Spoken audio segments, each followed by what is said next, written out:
15 years ago, you're in the real estate world? 15 years ago, we're in the real estate world. We're developing high-end recreational property in ski country, in the recreation area. And then in 1987, when we had the free fall in the stock market that day, Yep.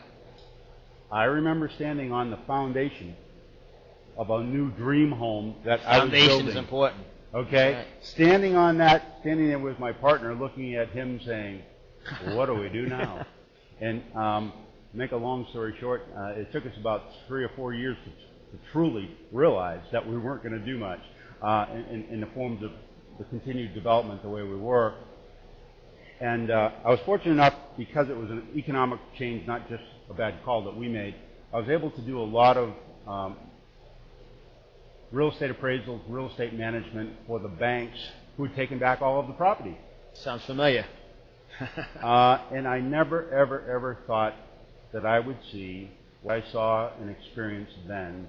I didn't think I would ever see it again in my life, and I certainly did not think that I would see it in the state of Florida or in many states in the United States that were not so dramatically impacted by one segment of the United States market, like we were in New Hampshire.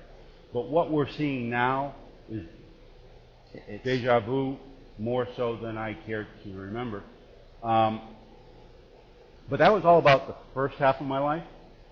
And in the first half of my life, I focused on becoming successful according to the ways of what the world defines as successful, by having bank account, toys, work real hard, play even harder. And then when I saw in those first 30 some odd years of my life, I achieved what the world considered to be success, but I also saw that it could go away. Like it's happening like right now that. as we're speaking today. It's happening in Wall Street And when right I now. saw that it could go away, John, I had come from a background of a very strong work ethic. My parents were children of immigrants, and they instilled a work ethic that was just work hard, get a good education, work hard, and you'll get what you need. Well, that's what I thought it was all about. But when I found after God wanted it to all go away, approximately by 1990, it wasn't about that. I kind of went in the locker room and reassessed the game plan.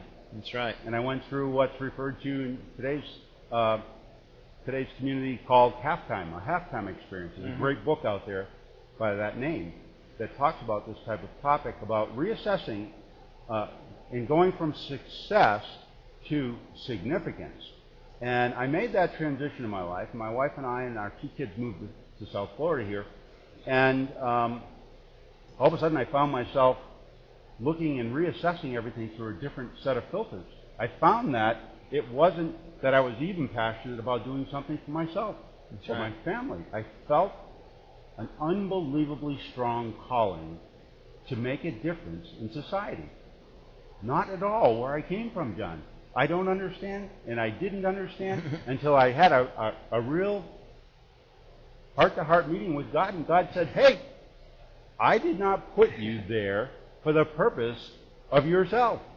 I put you there with my purpose in life, and I have a project for you. I need you to come alongside me. And I did.